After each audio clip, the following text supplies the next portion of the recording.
In this experiment with the Beet Lab, you're basically going to use a new probe. This probe is known as the colorimeter. The colorimeter is used to measure how much light can actually be absorbed by a solution. And you're going to be using the USB link or the spark. I'm using the USB link attached to the computer.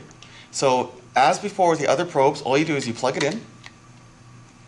On your computer screen, you'll notice immediately that there is an indication of different types of wavelengths. There's a lot of different measurements here. Inside the colorimeter, you have these cuvettes. It's very important that you do not touch the glass with your hand. Now, the very first thing you must do when you're working with the colorimeter is you must calibrate it, similar as to what we did with the pH probe.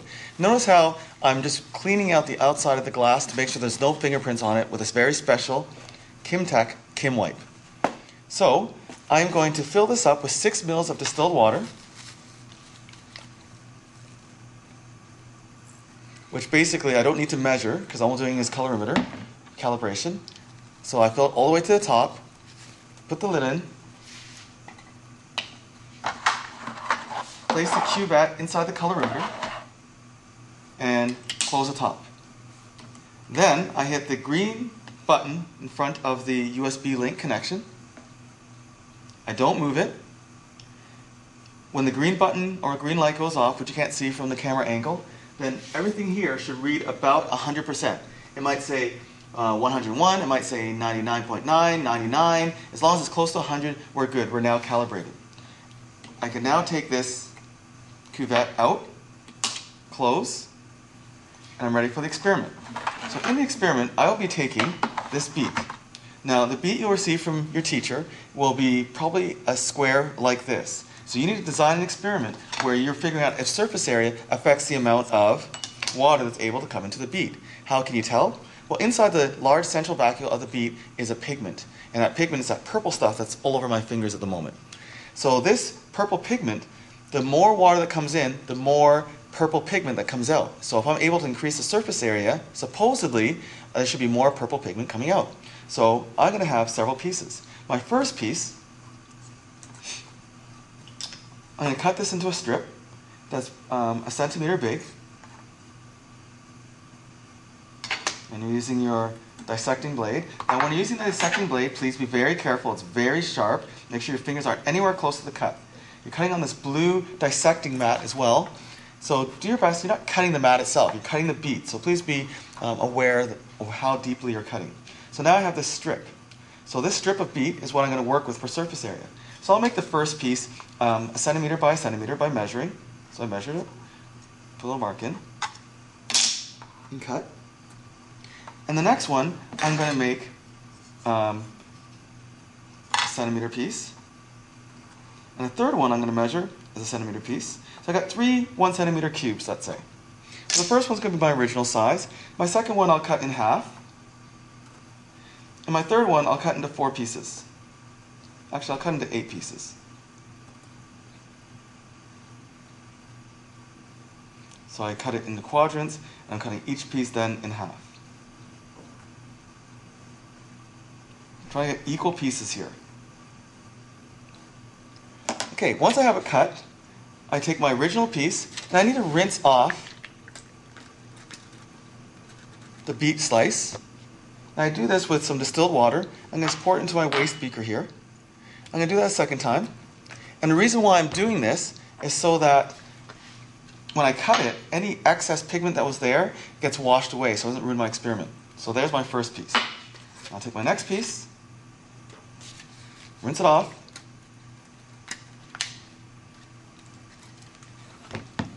pour into my waste beaker, rinse off again, pour into my waste beaker, okay, and I'll put these 2 pieces of beet in a second beaker. And finally, I'll take my little tiny pieces, which I cut into 8. Again, be aware, and I'm getting this stuff all over my hands. I'm going to have to rinse my hands very thoroughly when I'm done with this experiment, because I don't want to go around the rest of the school day with purple stuff all over my fingers. So I rinse these off. These ones I'll be a little bit more careful when I pour it off into the waste beaker. Oops. So I wasn't very careful. I poured it right onto the desktop. So some of my group should be using paper towels to clean up the mess. And I put that in the third beaker. So again, you rinse it off twice.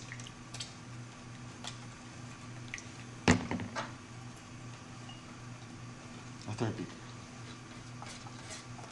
Now, I need to let these soak. I need to let them soak in water. So I need 6 mils, because that's how much water my cuvette can hold. So I'm going to fill up my graduated cylinder here with 6 mils of water. Okay, look for the meniscus being right at the 6 mil line. I pour that in the first beaker. I want to do this relatively quickly, because I want all these soaking for the same time. So here's an element of error.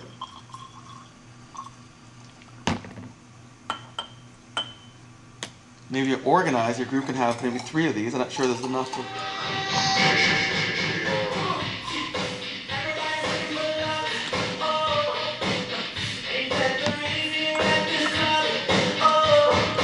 Okay, you swirl.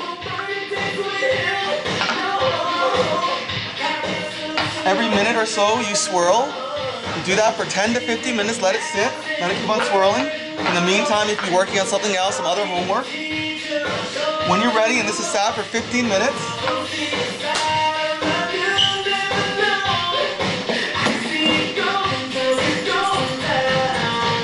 you're going to start with the first.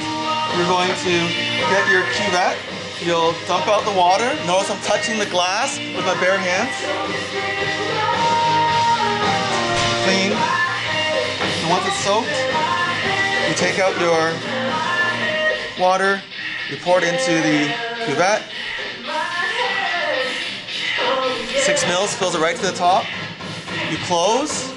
Again, make sure you clean if there's any fingerprints on it. Place it in the colorimeter. Close. On the computer, you're going to use the blue transmittance. For the online instructions, you just go to the online instructions on how to use the application. Once you finish measuring the 1, you can actually open it back up, pour it into your original beaker.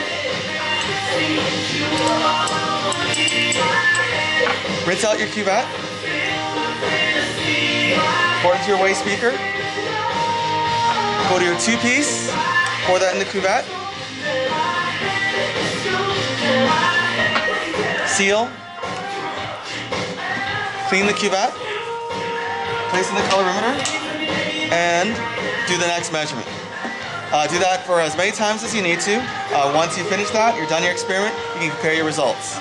Again, refer to the online instructions to figure out how to use the actual software.